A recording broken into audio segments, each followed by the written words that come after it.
Welcome back, everyone, to another reaction video.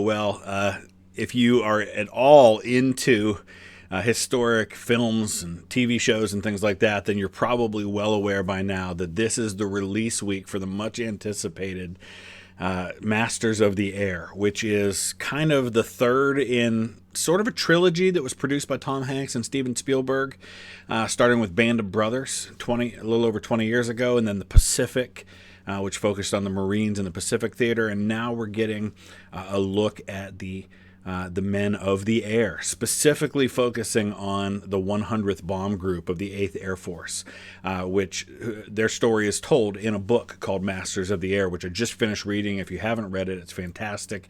Definitely worth your time, especially if you want some more information. It's not exclusively about the 100th, but it's a big part of the story focuses on them.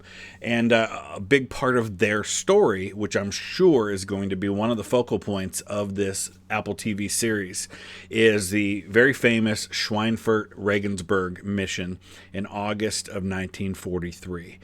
So we're going to take a look at our friends, the operations room, who I think do a phenomenal job of telling these kinds of stories where we're talking about a specific mission or a specific battle and being able to lay it out for us.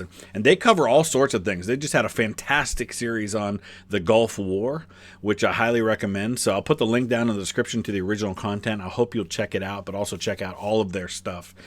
Because if you're into military history at all, they're one of the best channels on YouTube for it, especially for military history from the last couple of hundred years. So let's go ahead and dive into this one. We're going to probably be covering a lot of 8th Air Force stuff this week as we build up anticipation for the release on Friday of the first, I think, 2 episodes of Masters of the Air. Let's go ahead and dive in.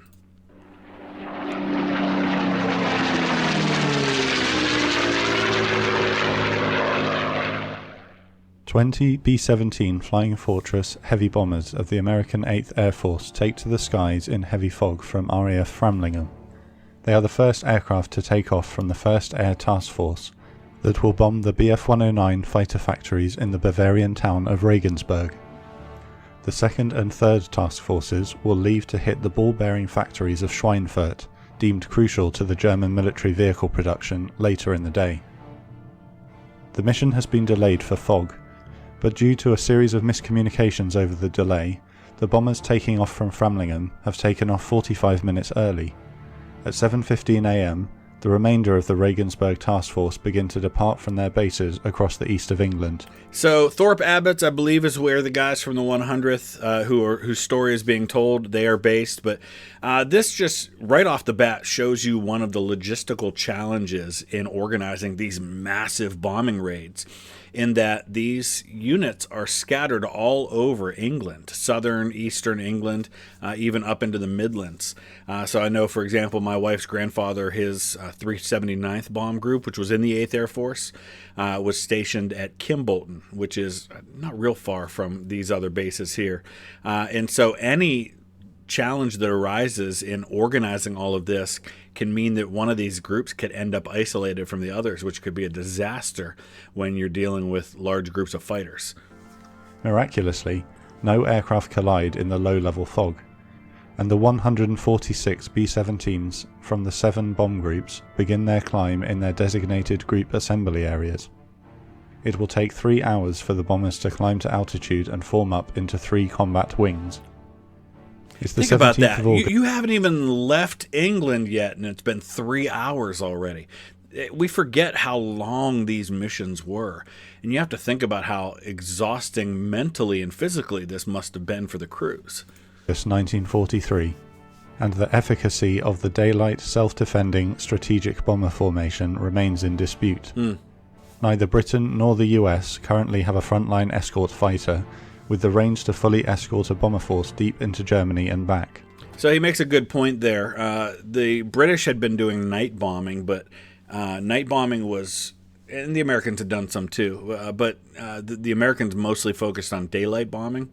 It was much more accurate, but it was much more dangerous. So night bombing, you had a very small chance of hitting the actual target, but it was much safer for your crews. And so the decision was made to do these daylight raids, but that meant without fighter escort that you were incredibly susceptible to enemy fighters. And so they would organize their bomb groups in such a way that they could defend themselves better.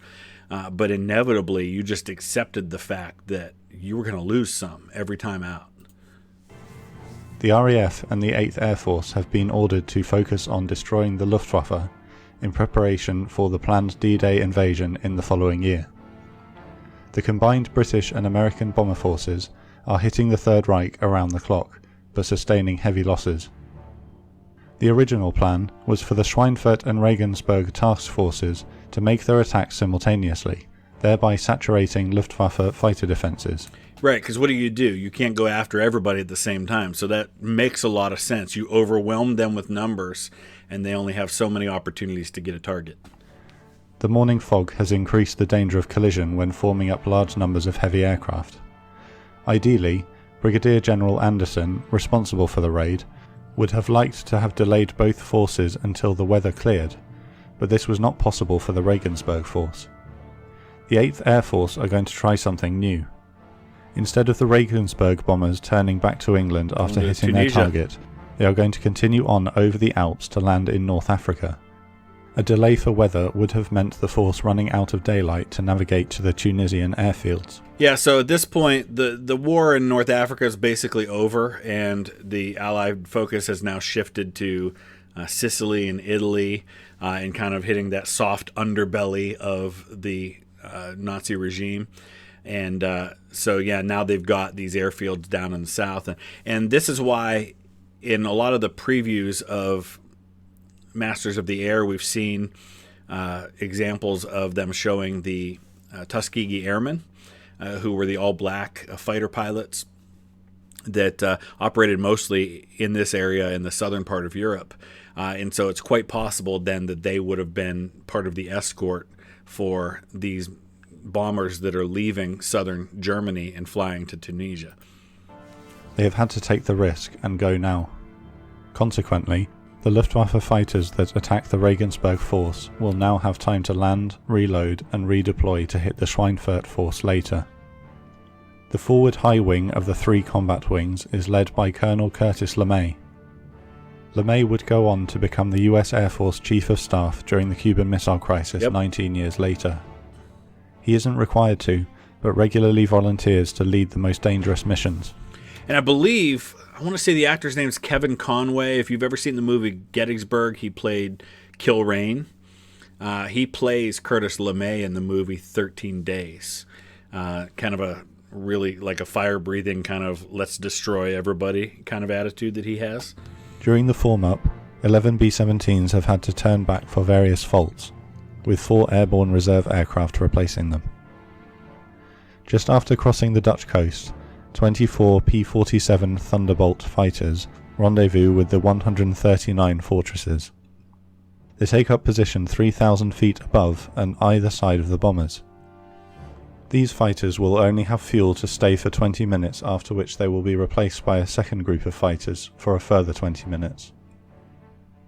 Approximately 50 Luftwaffe Bf-109 and Fw-190 fighters are waiting.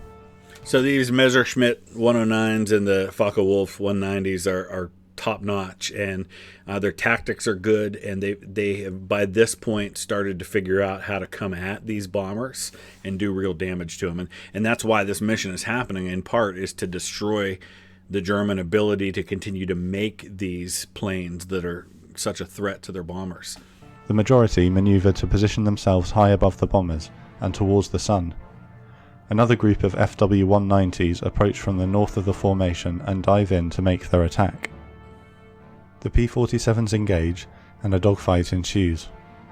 With the American fighters distracted, the 190s and 109s in the sun begin head-on attacks on the fortresses. Why in the sun? Because you can't see them, and that makes it harder for you to aim to be able to shoot them down. These B-17s have a number of 50 caliber machine guns stationed all around them, but inevitably you're going to have certain planes. There's one section of the formation called Coffin Corner, which is like the place you don't want to be because it's the most dangerous and liable to be picked off by fighters. Gunners on the bombers begin to call out fighters at the dreaded 12 o'clock high. The first fighters scream in and unleash 2-second bursts of cannon fire, aiming for the bomber's cockpit or engines. The first victim drops away from the formation and explodes. The remaining fighters in the Sun hit the bombers in similar fashion. 2 109s are shot down by defensive gunners. After the set-piece head-on attack, the German fighters scatter and continue attacks in 1s and 2s. Each B-17 Flying Fortress defends itself with 9 mounted machine guns that provide overlapping fire primarily towards the rear. The front-on attacks are a clear weak point for gunner coverage. And this is something, as I mentioned earlier, that the German fighter pilots figure out, is that their best option is to come straight at them, because that was where they were the weakest. And so pretty early on they developed this tactic, and we'll probably see that in the show. And so the initial attack is the most dangerous for the bombers. The second P-47 escort group has reached the end of its range and turned for home. The bombers are on their own now. Yep. Major McCullum, a P-47 pilot, speaks of their guilt at having to leave the bombers during longer raids into Germany. I don't think there is a fighter pilot in England in the business of escorting bombers who wouldn't be overjoyed to have the capability to escort the bombers to their targets and back. We learned not to like it, but to live with it. So imagine you are a member of one of these bomber crews. You have to do daylight raids deep into enemy territory. You only have a limited fighter cover, and you know that best case scenario, some of you aren't coming home. It's a brutal ask for these guys, but they did it. As the force approaches the flak-heavy area around the Rhine, some heavily damaged B-17s have turned home, and 6 have been destroyed. There has been a brief lull. Only minor harassing attacks have been made by the Luftwaffe Bf-110s since crossing the German border. Unknown to the Americans, a new unit of Bf-109s has been formed under direct order of Goering, with the aim of intercepting high-flying and fast RAF Mosquitoes on photo recon operations over the Reich. Jagdgruppe 50 is dispatched at full strength with 26 109s. So Hermann Goering is a fighter pilot from the First World War himself, and had actually served alongside Manfred von Richthofen, the Red Baron, and eventually actually rose to command the Baron's former unit late in the First World War. So he's a highly decorated guy. He's in charge of the Luftwaffe. He knows his stuff, and he's probably one of the few people in high level of command within this regime that really know their stuff and know what they're doing and are in a position to have a positive impact on things. Not that he always made the right choices. Orders also go out for every available pilot and aircraft in the area to scramble and attack in a poorly organised force of mixed aircraft types. As the onslaught resumes, a B-17 navigator later recalls, "Some of the 109s came so close that I could see the expression on the pilot's face. I still shudder when I recall the big black crosses on the wings." So somebody commented on one of the videos that I did reacting to one of the trailers for Masters of the Air, and thought it was ridiculous that they were portraying these German fighter pilots as flying straight at the bombers the way that they were, but that is literally what they did. Only consolation was that the German pilots were just as in awe of us as we were of them. I couldn't help but think that they were as crazy as we, to fly into a formation that had about 250 caliber guns pointed at them.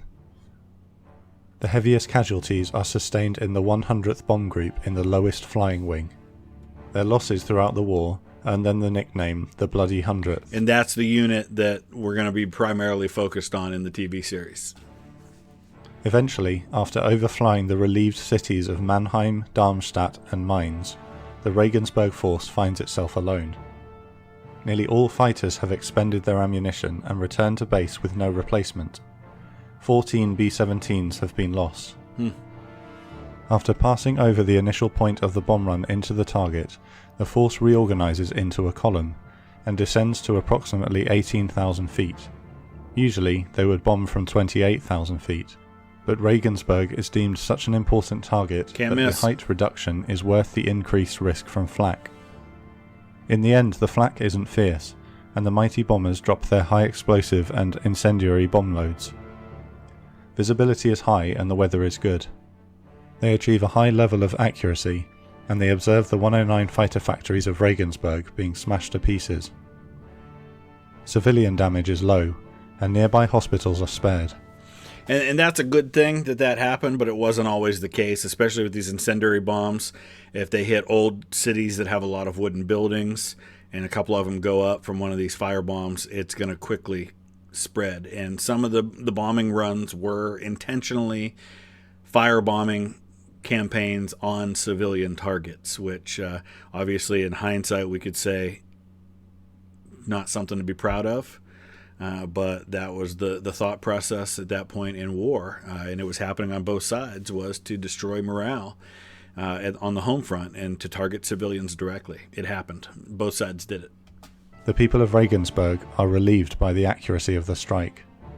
Colonel LeMay leads his force towards the Alps. A further 10 fortresses will crash land on the route to Tunisia from damage sustained from fighters and flak on the run-in. To the west, a force of RAF Typhoons, Mitchells, and US B-26s attack Luftwaffe airfields along the Channel coast with Spitfire escort. They're attempting to draw German units into action that would have otherwise been used against the Schweinfurt force that's now assembling over eastern England.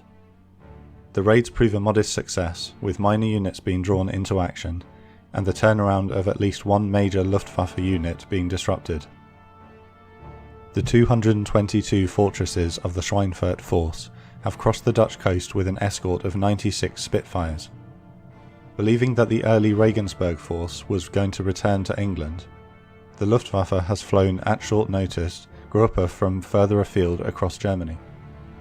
These new Gruppe will join the existing units who, due to the delay to the Schweinfurt force, have had time to land, refuel and rearm. That's the problem. The first engagement is a success for the RAF Spitfires, shooting down 4 109s. Polish flyers from 303 Squadron have further success, and in total 8 109s are shot down before the Spitfires hand over escort responsibility to the longer range P-47s now arriving. There's 303 Squadron boys, the Polish fighters, some of the best that are there. They're the ones that are going to be one of the top units during the Battle of Britain. Fantastic job. The replacement escorts have a less eventful time, with only minor skirmishes before they too turn for home near the town of Eupen. This time, the Luftwaffe have timed their assembly perfectly. Yep. The largest Luftwaffe force ever to attack an American bomber formation, 300 fighters, is waiting for the 222 bombers. My goodness. The first set-piece head-on attack smashes into the bomber force seconds after the last P-47s leave. A ferocious and unprecedented air battle rages all the way to the target. And at the end of this video, once we get through this story, I want to go and we're going to actually look at some of the statistics for the different bomb groups that were involved in these raids, just to see exactly what the losses were, to kind of put that in perspective a little bit. One airman recounts seeing what looks like flares on the ground leading them to the target. They aren't flares, they're burning fortresses. Another notes that the number of airmen bailing out from the burning bombers makes the whole scene look like a parachute invasion. Jeez. A co-pilot in one of the hard-hit leading groups says, "There wasn't much sense in calling out fighters. Everything was from 12 o'clock level for what seemed like eternity. Jeez. Each time they came in, you thought that one of those times it would be our turn to get it." And a lot of these guys who are going to parachute out are going to end up being captured by the Germans, and they're going to end up, a lot of them, in Stalag Luft 3, which is the one that very famously has the Great Escape, which they made the movie about, the tunnels, Tom, Dick, and Harry. That's where a lot of these guys are going to end up, including guys from the 100th Bomb Group that were in the Regensburg part of this raid. A German 109 pilot recalls, "When I first heard just how many planes they said were coming in, I went absolutely potty. I was scared." When they finally reached the bomb run into Schweinfurt, 24 B-17s and 18 German fighters have been lost. Jeez. After the intense fight to this point, the groups are not as well organised as the Regensburg force was. The 3 ball-bearing factories of Schweinfurt are not concentrated in one area like the 109 shops in Regensburg. They're also located in residential areas.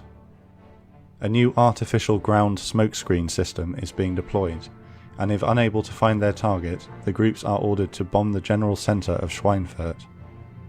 If the factories can't be hit, the factory workers are considered the next best thing. Yeah, and that's the unfortunate reality, is that when you're the people in Schweinfurt and you're trying to protect the factory, what you're really doing is exposing your civilian areas. I mean, in Regensburg, you had very precise hits on the factories, which hurts the war effort but spares the civilians. This can protect the war effort but might kill a lot of civilians in the process. In relation to its size, Schweinfurt is considered the most flak-defended town in Western Europe. The bombers take a pounding on their way in and drop their 1,000-pound bombs. They make a left turn for the journey home to England.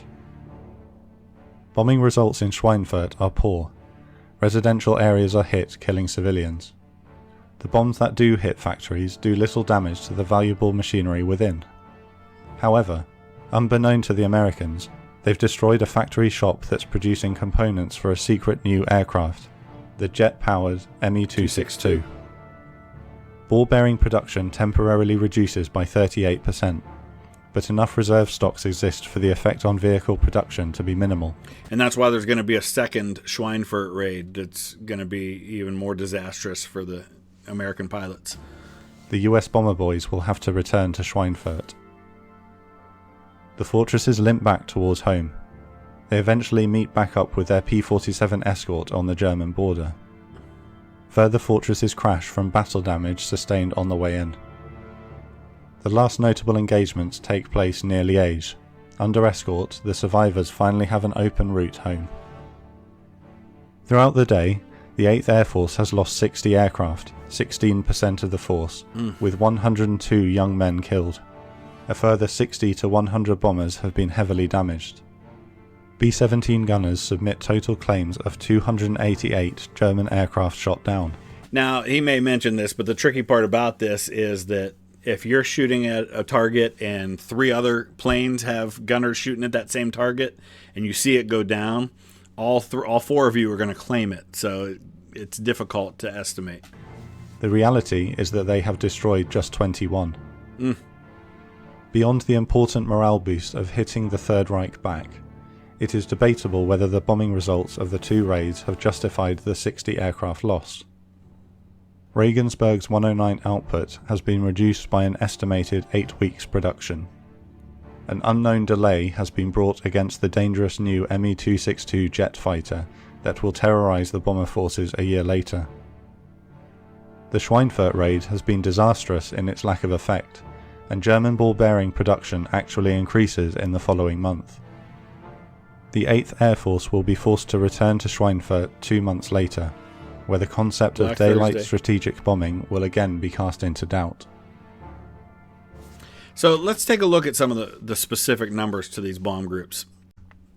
So here you have the specific bomb groups that were involved in the Regensburg strike force, and the 100th bomb group takes it the worst. They lose 9 of their 21 planes in this fight. And you have 390th from Framlingham loses 6 out of 20. So they took it the worst. And again, the 100th was in that dangerous part of the formation where you knew that you had a stronger chance of losing fighters or losing bombers. So here's the other ones now. 7 of the 18 in the 91st bomb group, 9 of the 20 in the 381st. Miraculously, this here 379th bomb group out of Kimbolton, that's my wife's grandfather's unit. He was the ball turret gunner on one of those planes. Didn't lose a single one. So we're very thankful for that, because my kids wouldn't be here if they had, perhaps. So just puts it in perspective as, I mean, you know, a couple of these bomb groups, you had a 50-50 chance of your plane making it back after this raid. And there's so many raids like this. So it gives you a little bit of a sense of what these guys were up against and what they were dealing with. And I know that this particular mission is going to be a prominent part of this story. And I don't want to give anything away if you don't know the story. So I won't say more than that. I'll just say it's going to have a prominent role. I'm sure it will, just because it's a key turning point in the story for a lot of the main characters they're going to be focusing on. So Let me know your thoughts. Use a comment section below. If there's a particular story of the 8th Air Force that you'd like us to take a look at this week as we build up for all of this, let me know, and we'll try to do that. Thanks for watching.